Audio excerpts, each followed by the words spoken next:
You got the same kind of color. Ooh, happy birthday. I'm just trying to figure out how I can get through this. Okay.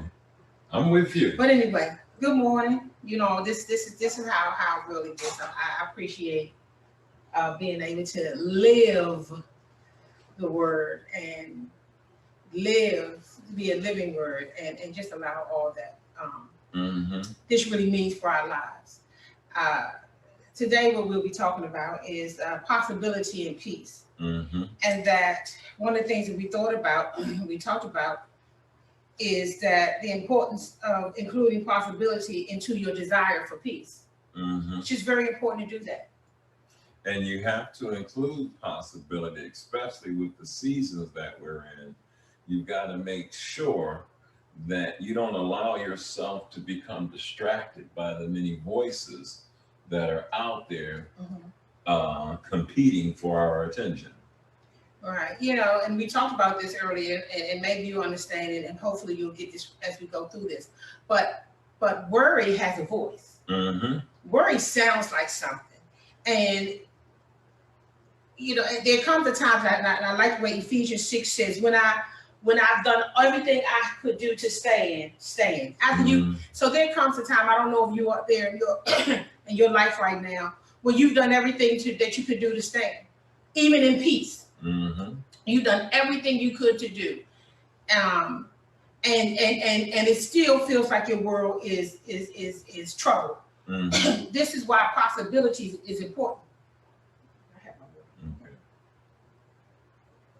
Why possibilities are so important, because it comes a time when you have done all that you can do to establish peace in your space, which should start with you first.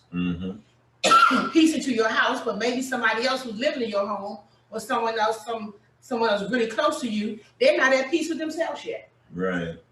Or you got some little children, and they just don't even know what peace is.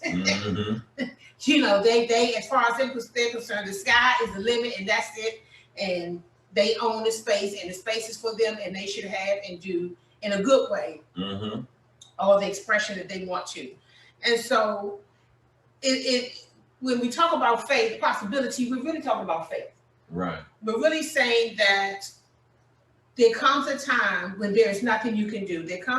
But I want to say there comes a time there's nothing you can do because you've done all that you could do. And what I tell myself, and I've learned over the years, is when I get to that moment, God will show up. And until then, I'm just going to stand and be faithful to what I've been told to do for right now. But when I get there, possibility will be there, because I'll get there and I'll be with God. Absolutely. And you have to look beyond your limitations. You know, when the time comes when we are at the space of we've done all that we can do. We've maxed out, we've checked everything off, we checked in with God, we've done all that we can do. You always the hard thing in that space, Ron, is that you have choices. You have the voice of worry, and you have the voice of possibility. And like the wheat and the tares, they sound similar. And it's just important that during that time that you know how to stand and what to do with yourself when you've done all that you can do. And why are we using possibility? Because sometimes you can be in situations where it just seems like everything is impossible. But I had to learn, and I've learned, and I'm still learning.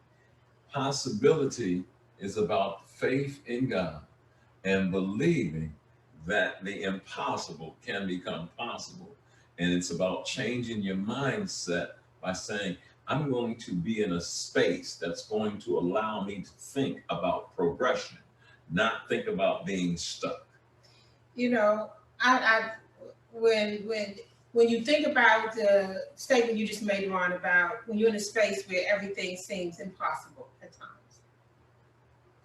And I see that when I'm looking at that from the point of possibility, what I see is I've completed this. Well done, you my good and faithful servant.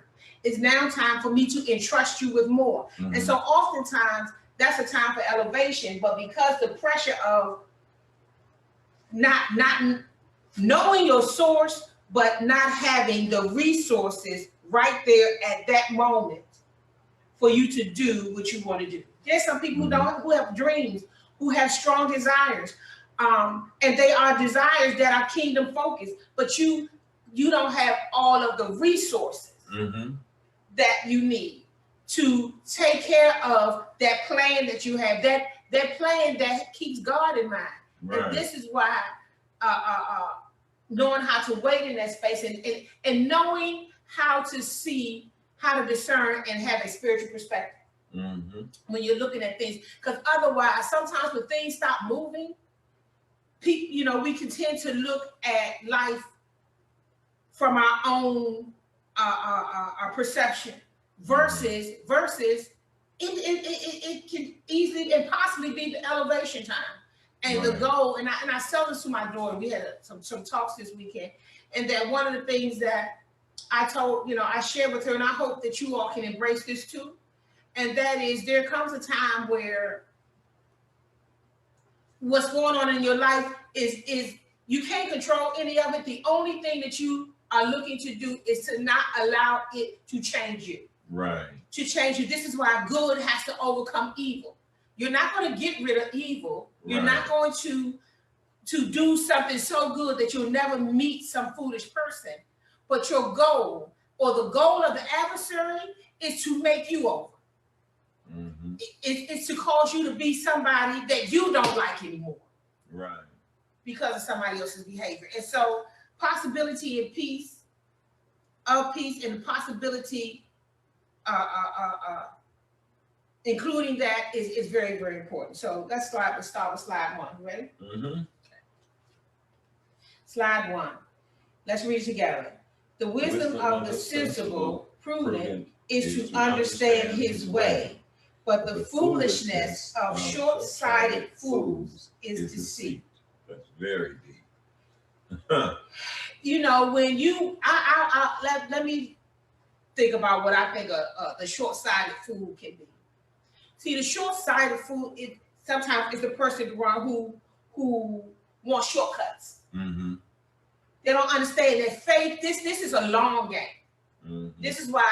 Guess what? Paul said Jesus will return soon. We're still waiting. Right? This is the long game, and it's not a game, but that's the best way I can say it.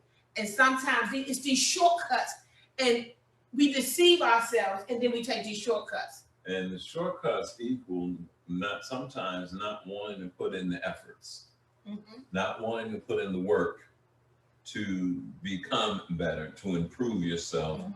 And it becomes, when we take shortcuts, that means we don't put forth all our effort to bring about the reality that we're seeing. And when we don't do that, we disappoint ourselves. The talk is so fast, we just don't hear it. We disappoint ourselves, and before you know it, now we have to use denial and those and self-denial just to get through the day. Just to be able to live with ourselves.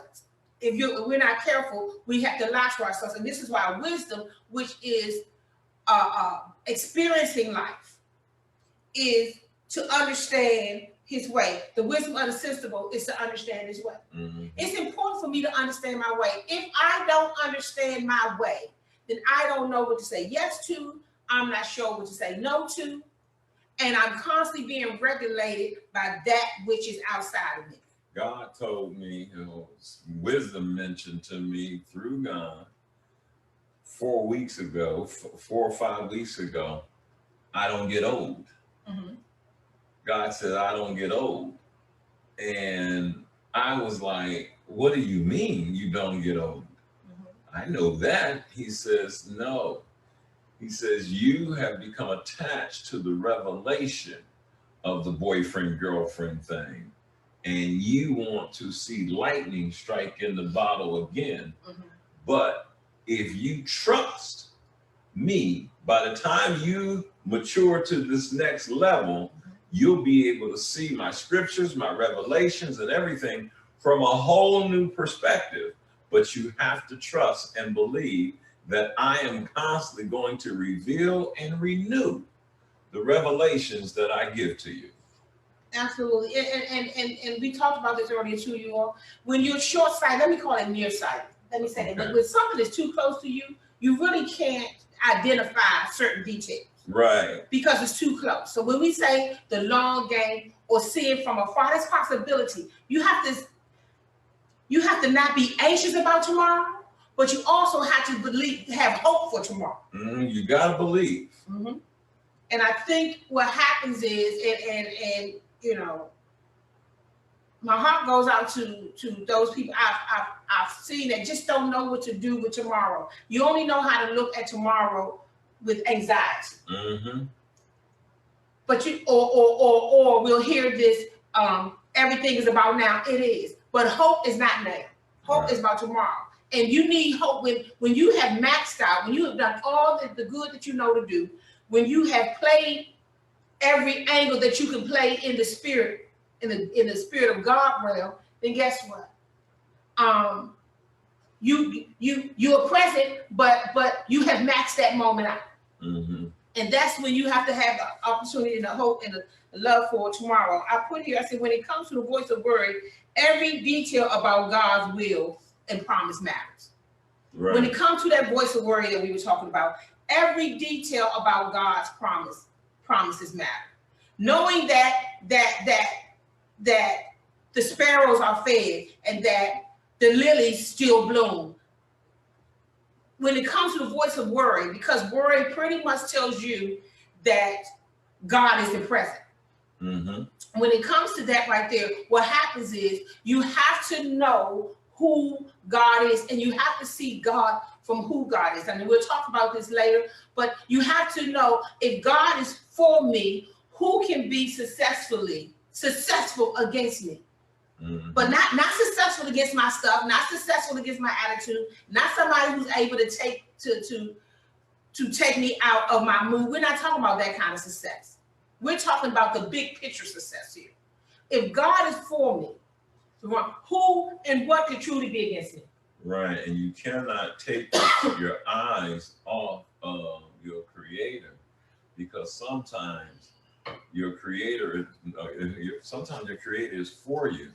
But you are for people. You are for people's opinions. You are for what people are saying. And when you are for what people are saying, then you cannot see God being that citadel, that barrier, that protector that comes in to say, just keep trusting me.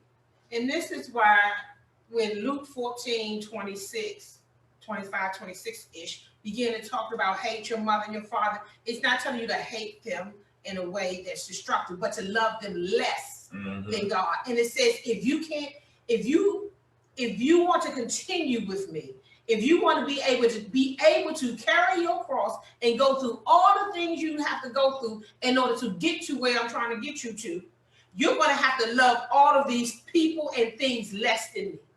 And that's where the trouble comes in. I was telling Deron earlier that when it was raining pretty hard outside, and my cushions, I didn't bring my cushions in. Seat cushions for the outdoor chairs.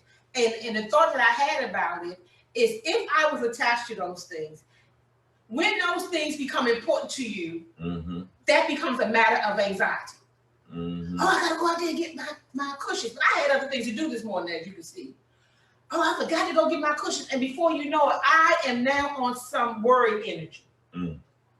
Over some cushions. And I stopped for a minute to say, well, Jill, if you left the cushions out there, and when you didn't, what do you hear in your head? Right? And so, okay, well, when God gives you something, you gotta take care of it. You gotta love it less than God. That's what you have to do. I had to make a decision, excuse me. I had to make a decision this morning when I heard it rain, saying, I need to give a rest. I'm not gonna go out there at 3 o'clock in the morning and try to change this stuff around. They're just gonna have to get wet, and we will let them dry after this, because I gotta focus on what's happening right now. And what it showed me, and this may be a small thing, but this happens with so many things that I just kind of have to let go of the value part, because at this point, what's most valuable is that I do the work of God. That's what's most valuable at this point. Let's go to slide 2.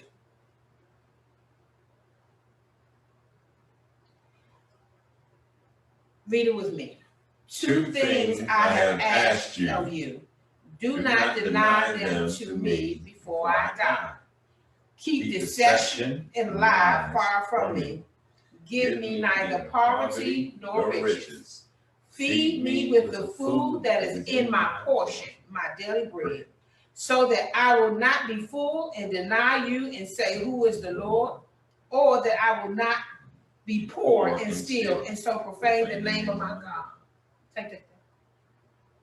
If you have a problem, see, we're still at the wisdom of the sensible is to understand his way. See, if you already know that you lie a lot, and that's just your go-to, that's your stronghold, your habit. In the morning, when you pray this kind of prayer: God, keep deception and lies far from me. Because you understand, you know something about yourself. For many years, I had to pray, God, guard my mouth. On this day, God, I surrender my mouth to you. I surrender this to you. Right. I had to do that in the morning because at this point, I had recognized that on more occasions than I preferred. I'm not even talking about what God preferred. I was tired of it. Right. But I couldn't catch it. You know, the wit, the sarcasm, those kind of things will come out immediately. Because that was just my way for so long. So if you are that person, what did Isaiah say? God, I'm a man of unclean lips. And so are these people. See, when you know yourself, you have to be at a place where you know yourself and you pray against your own ego. When you know yourself, when I was working on being saved this year, meaning delivered, I had to keep deception away from me, and I had to pray, God, when I get into these conversations with certain people, please do not allow me to deceive myself, see my ego, see certain things, and I'll take this conversation where it does not belong. In fact, keep the lies and keep them away from me. Why? Because I want to be true to you. And if I am true to you, then I will get to the truth of what's really going on. What have I discovered? When I began to pray, this person is asking something. We're going to call this prayer. When I begin to pray and ask for those things that bring me peace, I got to talk about me. What do you mean? Meaning this, and understand myself. What did this person say? Keep this away from me. What did Isaiah say? I'm a man of unclean lips.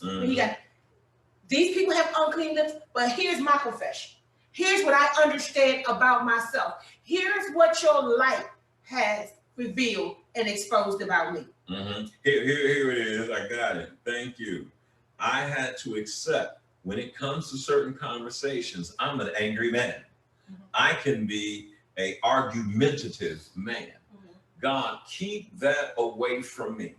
Help me to focus on the peace of the moment and not on some old arguments and some pet peeves or whatever that's there. Because once again, I'll be in deception and take the whole conversation to a place it just does not need to be right now. Absolutely. And what this person said is, give me my food that is my daily portion. Just give me my daily portion. You know how much anxiety and worry we actually have because we have more than our daily portion. You know that there's some of the things that we don't have the money to fix. In my case, and we don't have the money to do have nothing to do with my daily needs. And this is what happens, and we'll go into this. This is what happens with, and there's an old Chinese proverb that talks about the thief, a person with too many things. You basically invite the thief into your house. And it's talking about their mindset. And so But what this person said, he says, feed me with the food. Ask for things that will bring you peace. Do you know the things that will bring you peace? God, help me when this person says something that I don't like. Reveal to me, help me to know, to enlighten me to recognize enough about myself that before I get to murder, I recognize anger. This is what Jesus was telling them. He says, they said, you shouldn't murder. He said, let's start with anger. If you can catch it at anger, if you can catch it in your spirit before it becomes physical, then you can do that work in private. But what happens is we got a lot of work that we end up doing in public because we don't stop it and we don't take care of it at the place of the spirit. Help me to recognize when I feel that I'm getting ready to cut up and say something that is unnecessary. Help me to see that. Help me to see that and help me not deceive myself. And help me to say, you know what? I am coming into this conversation with a peaceful heart, with compassion, and with understanding, because what is most important in this conversation will not me just getting my purpose across, but understanding, God, what is it that you want us all to understand so there can be peace of mind. Absolutely. And before we move on, listen, Hebrews 12:1 will tell you to throw off those things that easily entangle. See, easily entangle. There's some things that may entangle me or some things in our space. Those aren't the things that are just easily entangling us. So that's what we deal with. When things easily entangle us, I believe that those are things that we can see. And because we can see it, we can possibly do something about it. So it tells us, throw off those things. No one else will do that for you. Why are we talking about this? If we're going to get to peace, I need to ask for those things that bring me peace. But I also have to understand my own disturbances or my own strongholds in order to know what to ask for. You said my own disturbances. You know, in this day and age, people send you pictures, videos, and all these different things. And I got one, and I had to throw it off. I threw it off and said, I am not going to be disturbed. I was okay until this thing came through on my phone. But guess what? I'm throwing it away, because to even have a conversation about it with you or with whoever, it's going to easily entangle me and stop me from moving forward in my progress in the Lord. Absolutely. Those things, you give them life. Once we start talking about certain things over and over again, we with the breath of God take this thing that would have died off and we keep giving it life. And we breathe in it again. And we breathe into it again and again and again until it becomes a living word in our own lives, but a living word that works against us instead of for us. Mind your business. If you keep your mind on your business and what you're supposed to be doing, you will not try to lend your mind to other people's situations that has nothing to do with you. Let's go to slide 3. Matthew 6.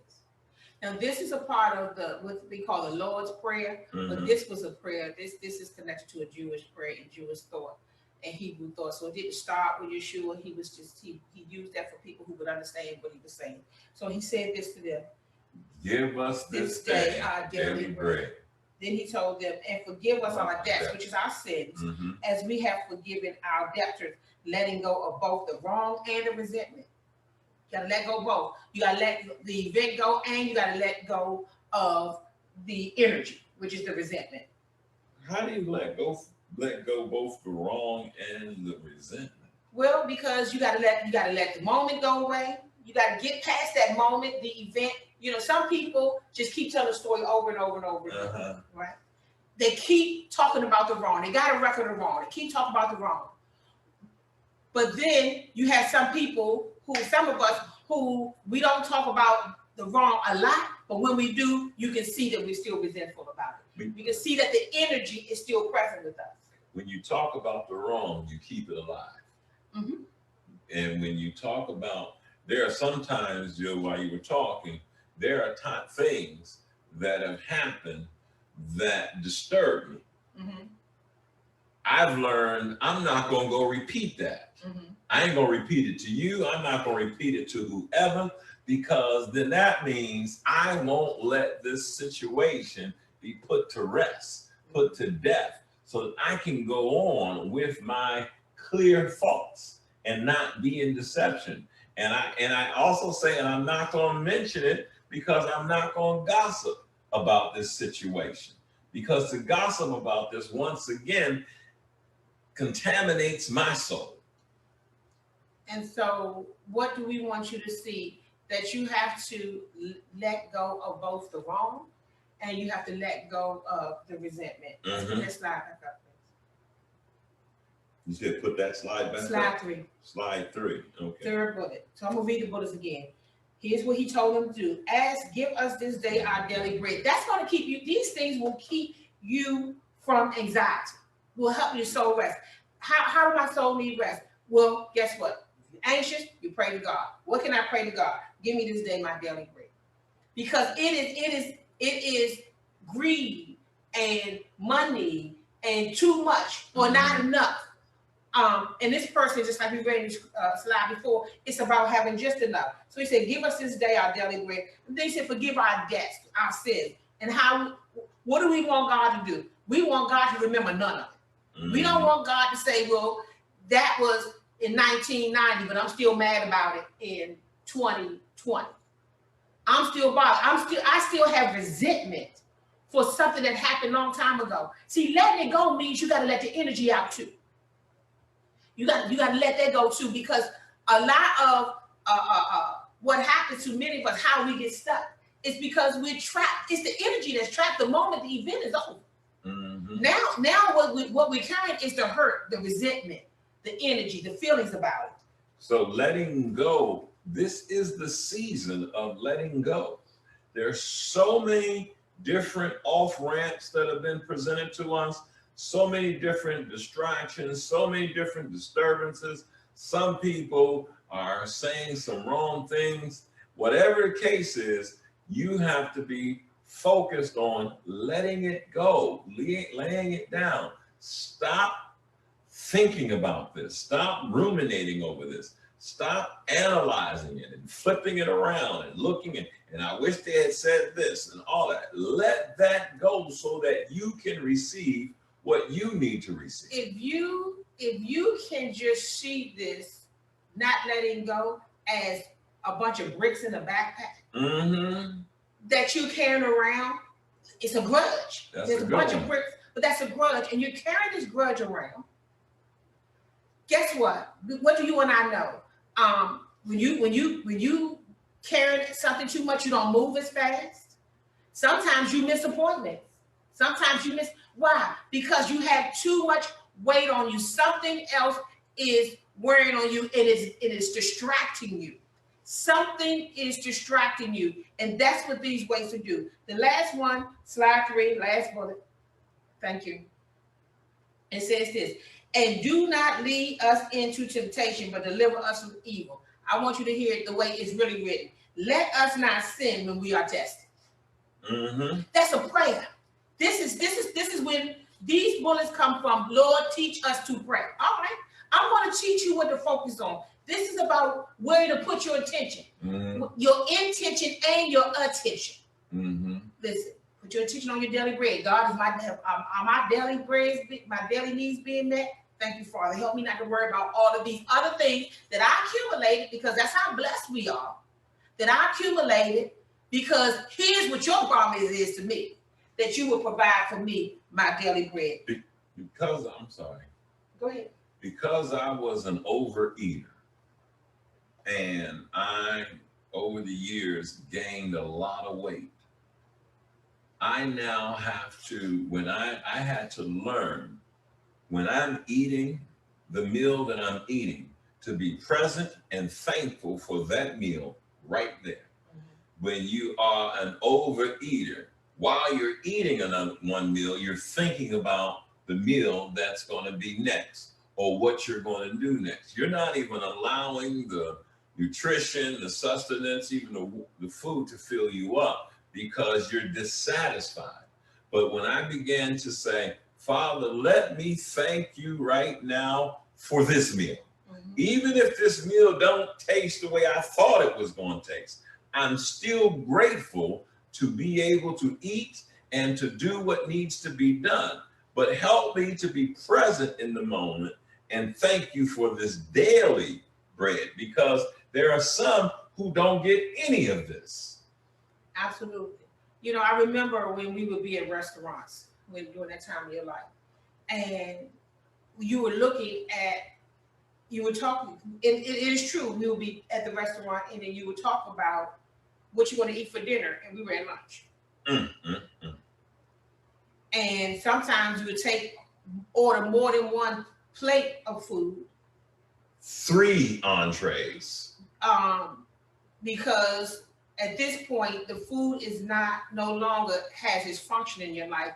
It is now your Holy Spirit. It is now your comforter. It is now. So now it is, let me get these 3 meals. I want to know which one is going to taste right. We had a restaurant, they were all going to taste right.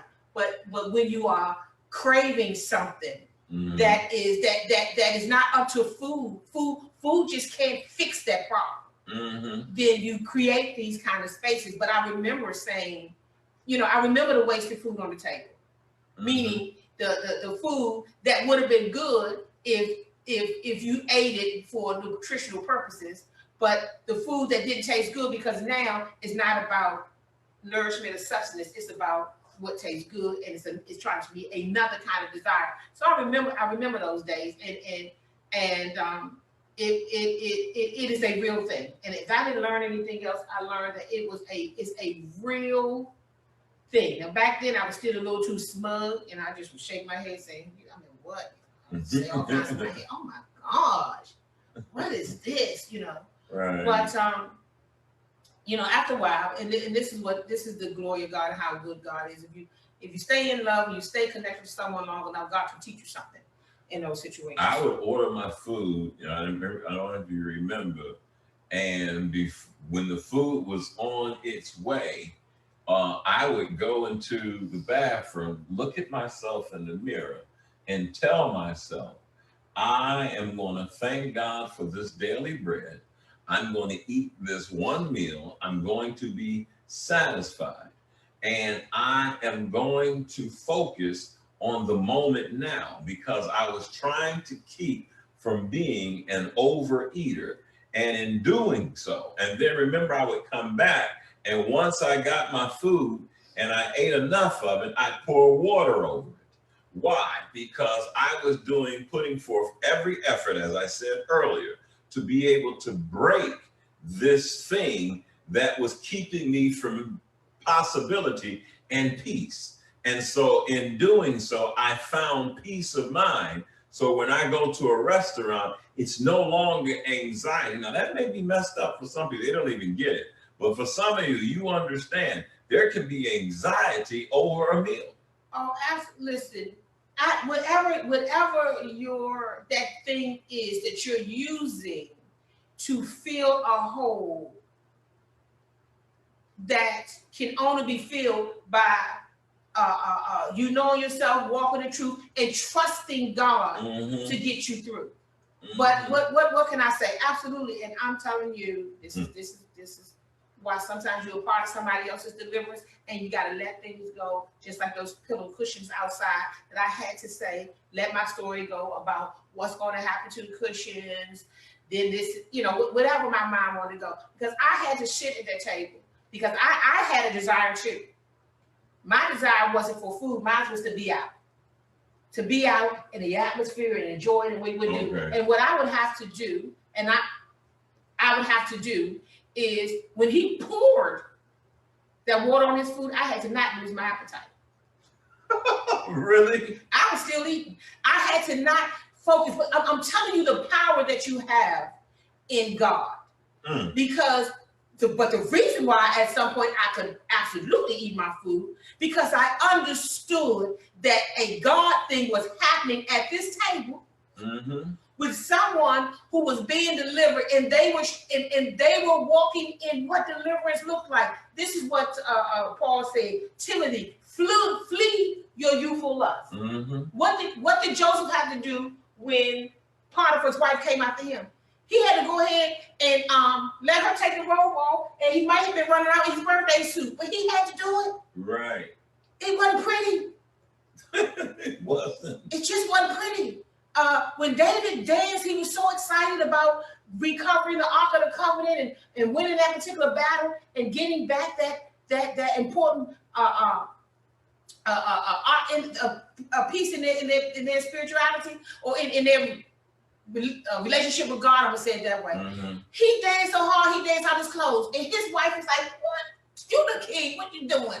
David like, "Hey, listen, you don't understand. When somebody is in that moment," and this is why I pray that we get here, and this is why when the Bible says, when one sinner turns, the angels rejoice. See, in order for me to rejoice with the things that God will rejoice over, I had to lose my idea of what that restaurant was. I had to not care about other people seeing you do it. I had to not go into those spaces, because bigger, as you said earlier, than what other people thought was somebody in their own warfare trying to get to the light that would lead them to the kingdom. And it was warfare, because I remember each time during that season, I would get up, we sit down, order our food, and I would get up, and it became routine until I broke this thing God broke it in my spirit in terms of being addicted to food, addicted to this. And baby, I would pour that water on it. Why? Because I had to stop myself from giving into the temptation, because somehow I could talk myself out of not eating it and eat it, because I'm saying, I don't want to waste no money. I don't want to do this. All of those things, and we're getting ready to get to that scripture that's going to make so much sense to me, what you're saying, whether it be back cushions or whatever you're telling yourself is proper. Sometimes those things become bigger than kingdom things, and they get in the way. So, when Talita was younger, if she didn't eat all her food, I didn't make her eat all her food. And she talks about that now. She's a pediatrician, and she can see what happens to these kids whose parents don't want them to eat, whose parents, the children in Africa or in this, they don't have any food. Okay, but I'm full. Put less on my plate the next time. Right. I'm full. And many people's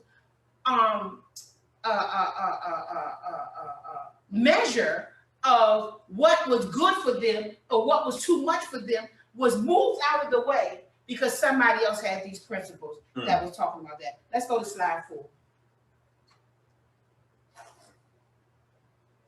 Read it together. Do not store up for yourselves material treasures on earth, where moth and rust destroy, and where thieves break in and steal. But store up for yourselves treasures in heaven, where neither moth nor rust destroys, and where thieves do not break in and steal. For where your treasure is, there your heart, your wishes, your desires, that on which your life centers will be also. That's last sentence again. Listen. 4:21. 4, read it again. Where your treasure is, there your heart, your wishes, your desires, that on which your life centers will be also. Take that down. So let's go back to the cushions. Let's go back to the eating, Deron, that you were talking about. See, when my mind was centered on what people thought, and that was what was valuable to me, that's where my heart was. Which means in this case, my heart wasn't with someone who was going through. My heart wasn't present because I was focused and centered on, because my value was, what was important to me was what people would have thought of it versus what I knew. And it's very important, for for us to go through these things so that God can prepare us for something else. Right now in the present, I have this thing, Deron, and you all, that I have to deal with, and I'm past it now, but I wasn't at first. And that is when we go grocery shop and I bring a cart out, maybe once or twice I watch someone look because Deron was sitting in the car. Now, what they don't know is why he's sitting in the car. All they see is a male man sitting in the car while a female takes the bags out of the cart and put them in the trunk. Another occasion, we went to a spa, and I think we were doing something in the spa, and a woman began to talk because I was in another part of the spa while Deron was getting something done with a nail that you broke, and I was sitting getting my feet done. This is probably 2020. And the woman, while Deron was on the phone, she began to talk, but she didn't know that I was with them, and it was just myself, her, and our 2 technicians. And at some point I said, excuse me, you may not want to say too much more. That's my husband. Forgive him. Listen, but the work that I had to do wasn't as bad as the work that I would have done years ago, because I would not have laid it down, surrendered along the way, so that when I'm in the presence of what people think, I don't respond to the anxiety. I don't react. You don't have to allow yourself to go maximum response on everything in terms of just going for it. But you still had to say that in a very understanding way, because you were not going to be able to sit there, at least at that moment, to listen to her say anything else. And she wasn't lying. She understood spa etiquette was don't be all loud on your phone. Well, Deron is in another part. He doesn't have spa etiquette. This is not the spa man. This is not the lotion man. This is not the person, the body wash man. I blame Joe Starter because he never took me to show me how to get a manicure and his toes. I try to put Joe out there. Joe. Yeah, I'm putting it out there because Joe, he was going in and all that kind of stuff. And I finally said, I'm going to try to do what he does. But I just had no idea of all of the things. It wasn't you. It's still not you. You listen. Joe Starter, I sent him something years ago, and a gift to go to a particular person I went 2 years ago to get his feet done. I know what you're going to say. Joe said, Jill, all I know is the lady was saying, Mr. You know, heard little voice, Mr. Joe said, Jill. I fell asleep. My mouth was all over. So my point is, this one here, he's not falling asleep. He wants to get it over with. The experience is not great if we go together, because he's gritting his teeth and he's all tense because they're digging and pulling and doing these kind of things. And so the bottom line is, what am I trying to say to you? The work had to be done ahead of time. It said, do not store up for yourselves material treasures on earth. Some of our philosophies, those are our physical, ego-driven, people concerned, opinion concerned, treasures on earth. And if you are honest with yourself, that's what's, just understand your way. Be very honest with yourself when you get back, when you address, when your ego speaks, even though the person doesn't feel your wrath or your anger, but you know that. And it's just important for you to know that. It was important for me to know that I really wasn't on board a certain way for Deron's deliverance at that time when it came to the food part. Because I'm telling you that my whole energy, even though I probably looked at it, and even though I didn't say anything, I knew that my energy was fixed on and affected by what I thought other people thought about it. And food was my stronghold. I remember we went on vacation one day and one week, and I found myself sneaking out the room and going down to get some extra desserts just because it tasted good, and I was addicted to food and overeating. But you did do a great job by not lambasting me, but at the same time understanding what I was experiencing. Absolutely. Put up slide 4 for me. Do not store up. So understand, pay attention to what you're storing up, right?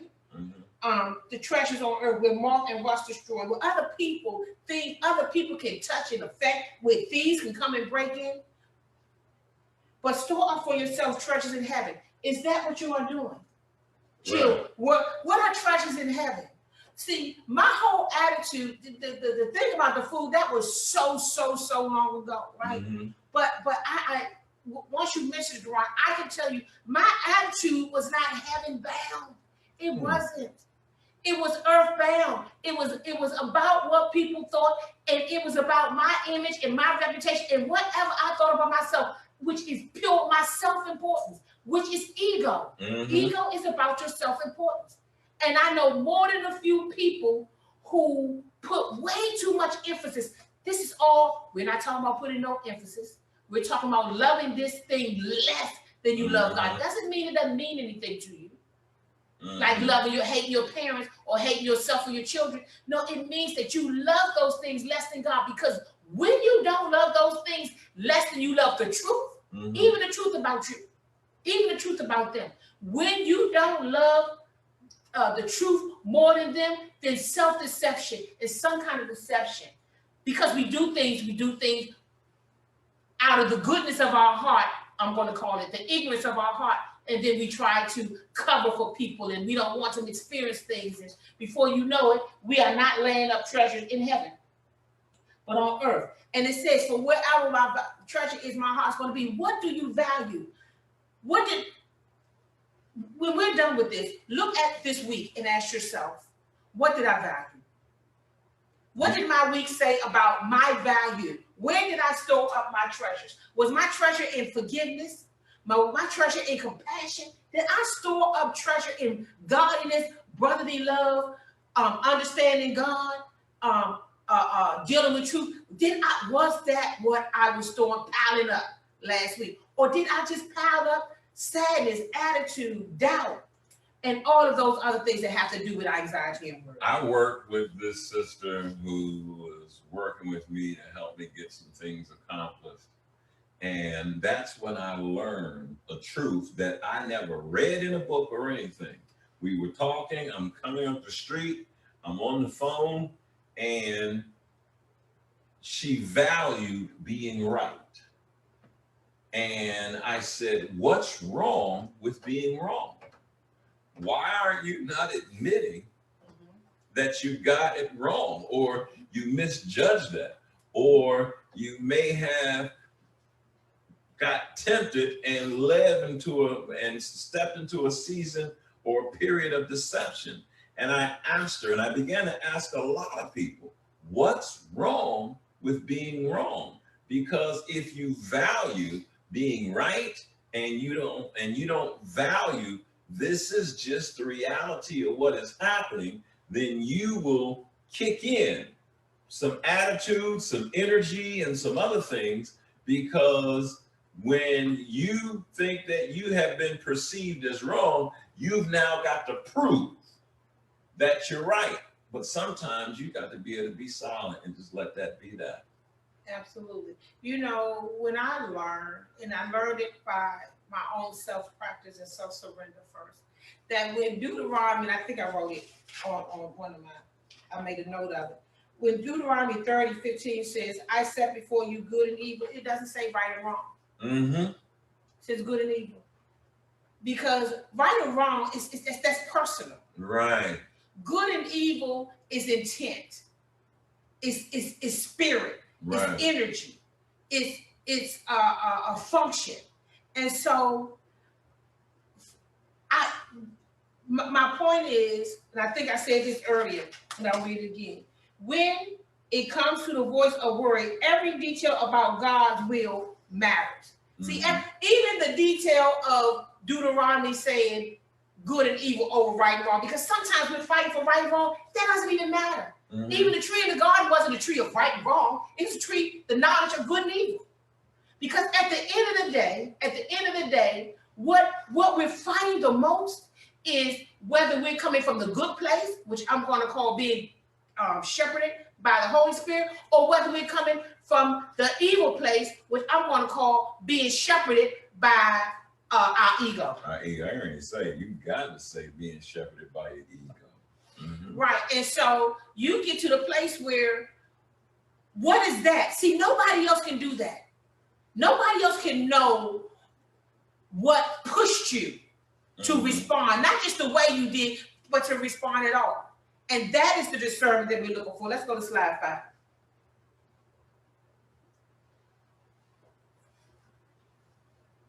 Let's read it together. The eye is the lamp of the body. So if your eye is clear, spiritually perceptive, your whole body will be full of light, benefiting from God's precepts. You see that? If your eye is single, it would say, if the eye is a lamp of the body, if your eye is clear, if it is single, meaning if your focus is where it's supposed to be. Mm-hmm. If your eye is single or clear, spiritually perceptive, your whole body will be full of light, benefiting from God's precepts. But if your eye is bad, spiritually blind, your whole body will be full of darkness, devoid of God's precepts. So if the very light inside you, your inner self, your heart, your conscience is darkness, how great and terrible is that darkness? I'm going back to the restaurant again.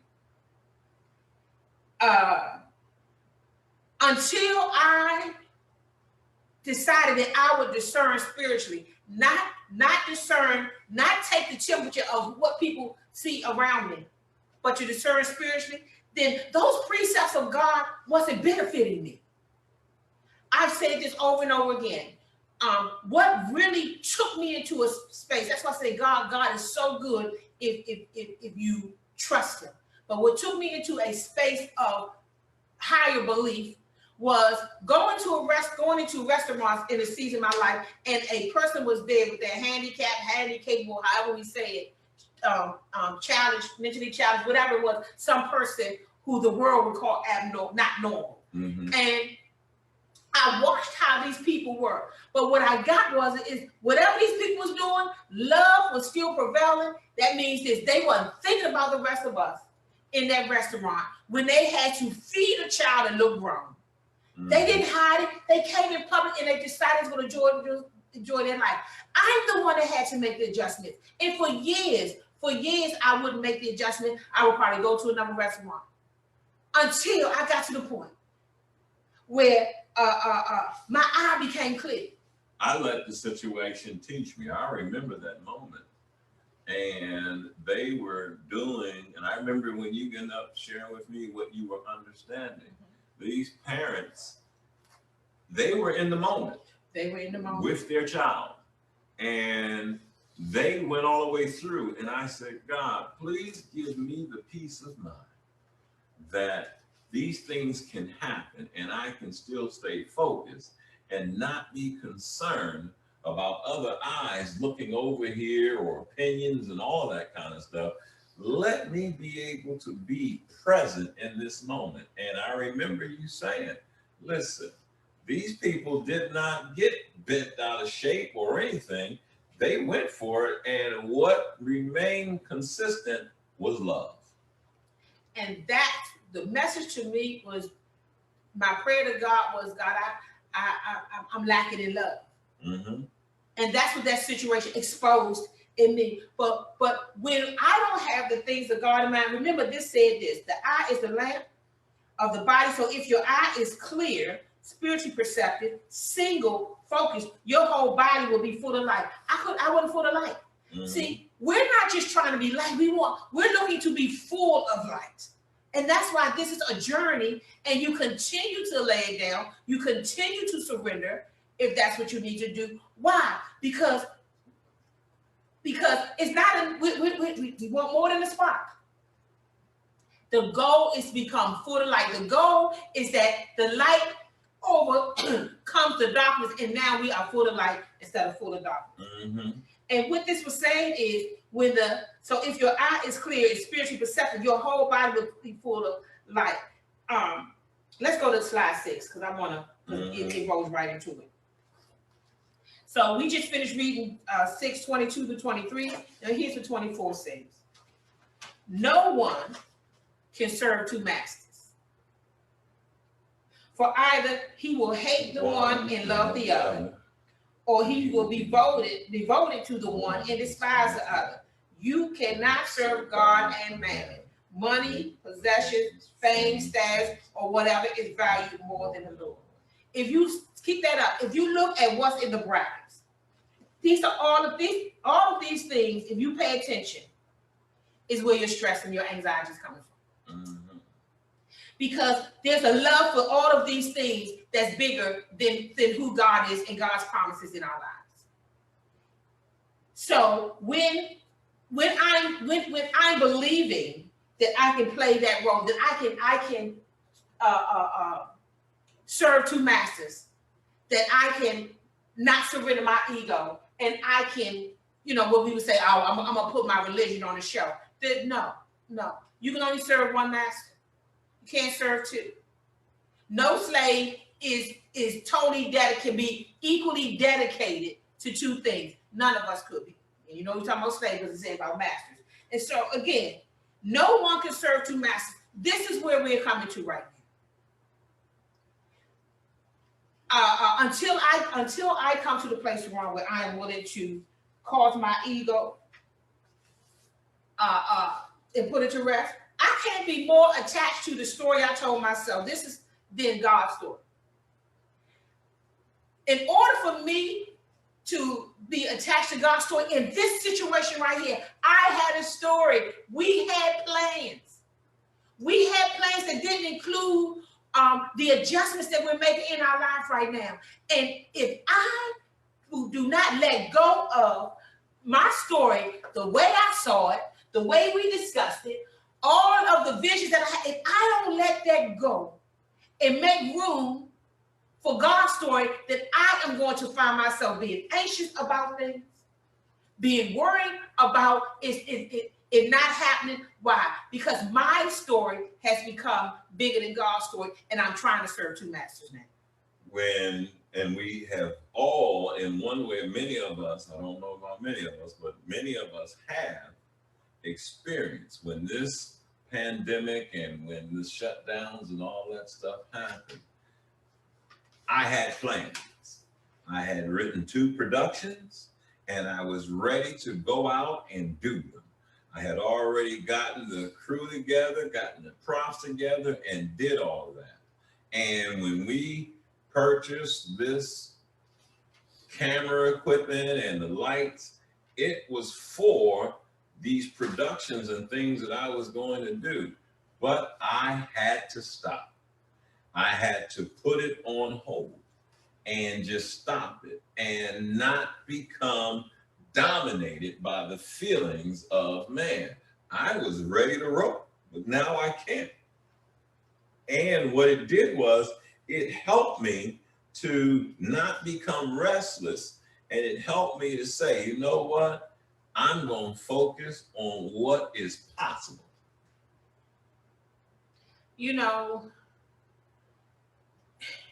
When it comes to this, Deron, serving the 2 masters and being in that particular situation and serving 2 masters, see, I want you to hear that the world does not necessarily, just like Satan did not tell Eve that the tree was going to do a certain thing to her. What the world did and what Satan did was deceive her. Mm-hmm.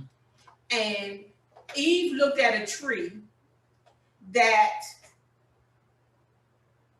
was not for food, and then decided it was a tree for food. Mm-hmm. It was a tree for food. God said, don't eat from it. And now she began to, because what happens, now I'm going somewhere with this.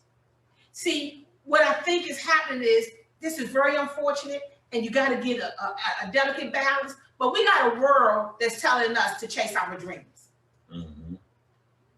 And then what happens is, when our dreams and our desires get in the way, then we don't know what to do, because now what the world has done is called it, and that's God in your life. So when it comes time to say, not my will, but let your will be done, we don't know, we don't know how to do that out of respect and glory, but just out of sadness and falling out. Okay, God, I guess I can't. This is, but you can't serve the two masters. And one of the masters that you're trying to serve is the philosophy of this world.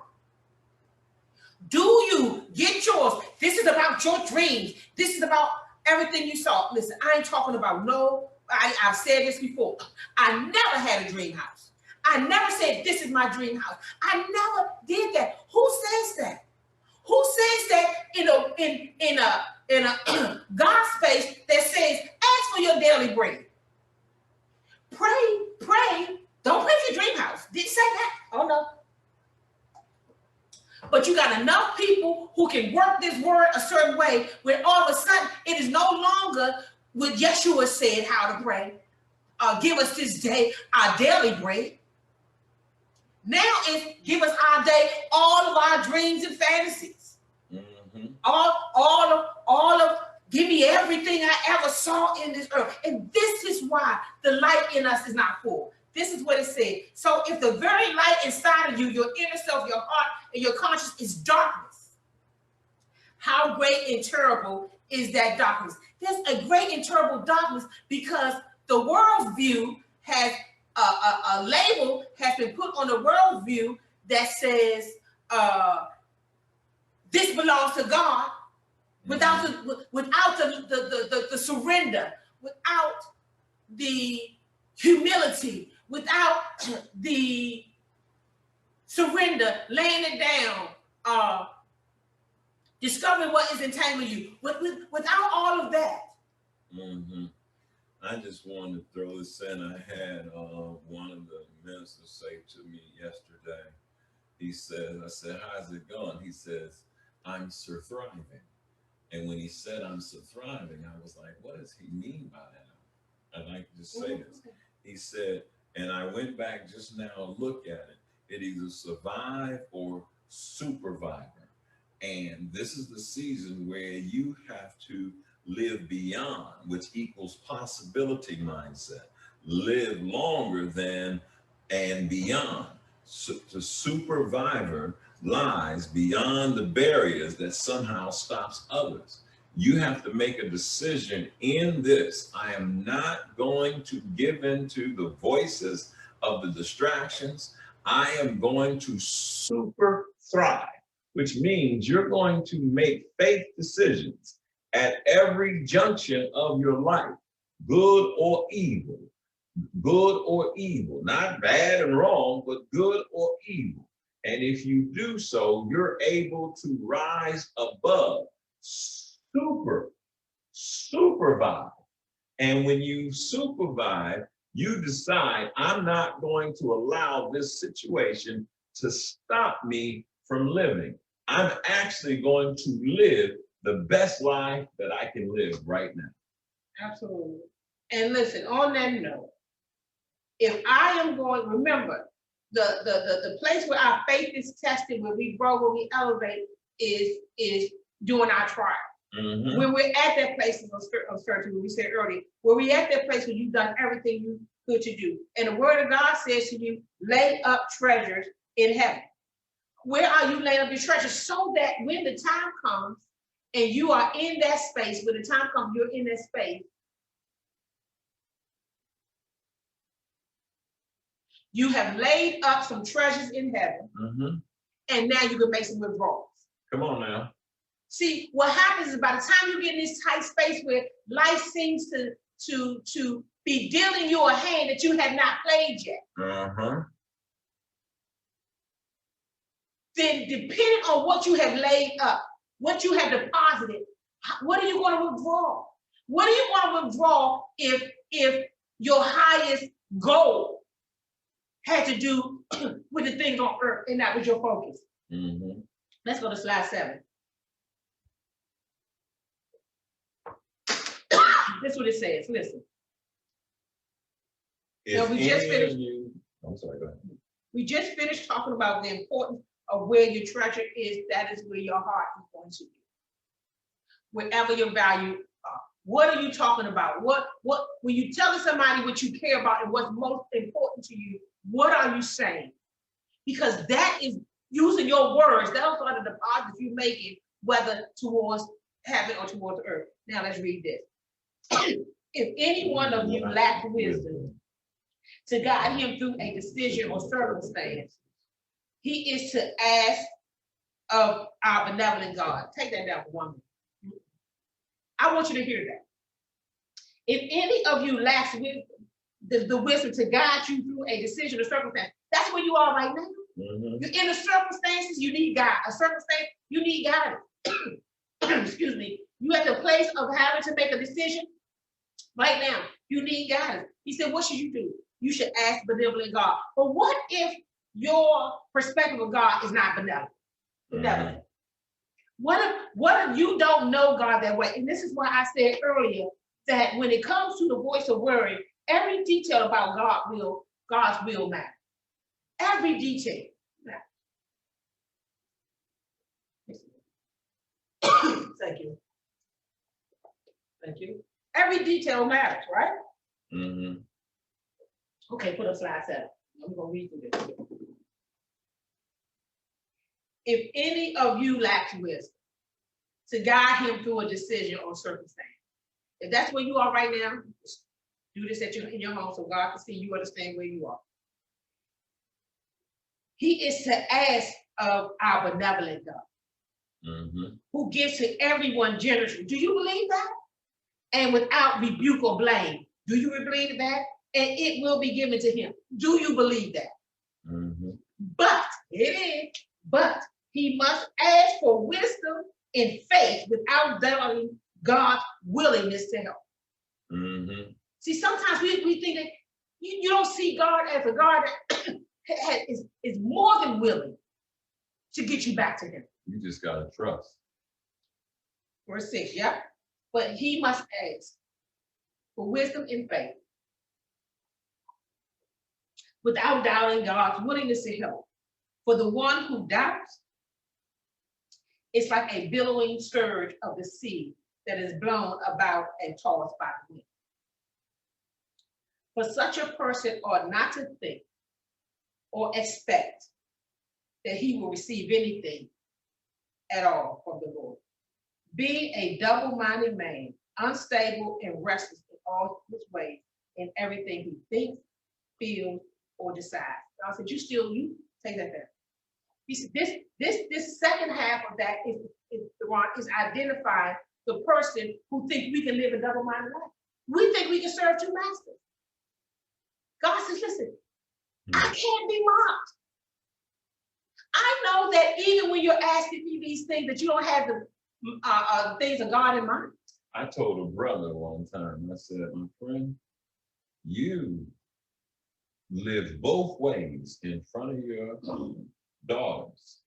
And in you living both ways, good and bad, evil and then deceptive, and trying to bring truth, but also bringing lies, you are bringing chaos into your space right now because you are double-minded, you are unstable, and you are learning to be with your restless energy, and it's not working, man. It's not working.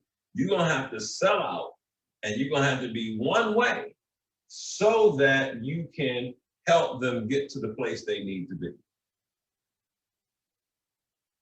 Listen, you just stated the outcome of trying to serve two masters is restlessness and instability.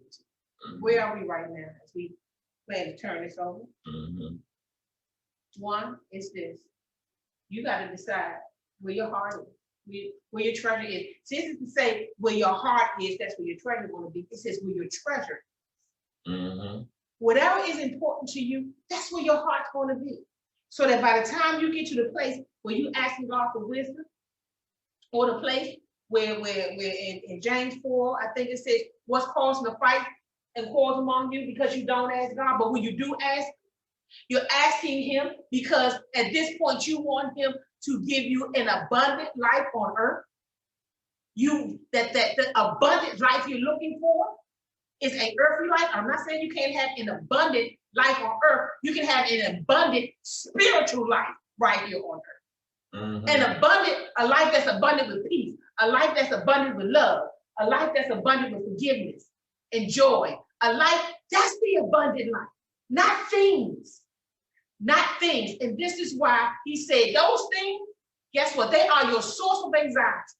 Because when moth come and rust come and destroy it, now something has taken away your treasure, and now your heart is low because some thief has come in and taken from you what was so important to you. Soul Factory, as the pastor and the overseer of some of the things here at the factory, I'm challenging you to recognize you've got to make the decision to be sold out right now, and make the decision that you're going to be single-minded, and you are not, listen, we are a church, and we ministered about this 2 years ago, not knowing that it was going to be like this. This is where we have to learn to give of ourselves, give of our love, and stop trying to do things the old way. It is about accepting God giving you new revelations. And for me, Jill, he was revealing to me, he's been revealing to me, this is where you created situations in your life that disturb your peace. Now, give yourself over to love. My counselor told me, she said, mind your business. Send out the love text. Do what you're supposed to do. And in doing so, I found out that when you let go of something, if you have this and you let it go, you become free because you no longer hold on to it yourself. Amen. So listen, I pray that you have life in the spirit more abundant. I pray right now that God gives you more love, gives you the ability to love more, the ability to forgive more, the ability to show more grace, the ability to let things go, and that you will experience on this earth an abundant spiritual life. God bless you.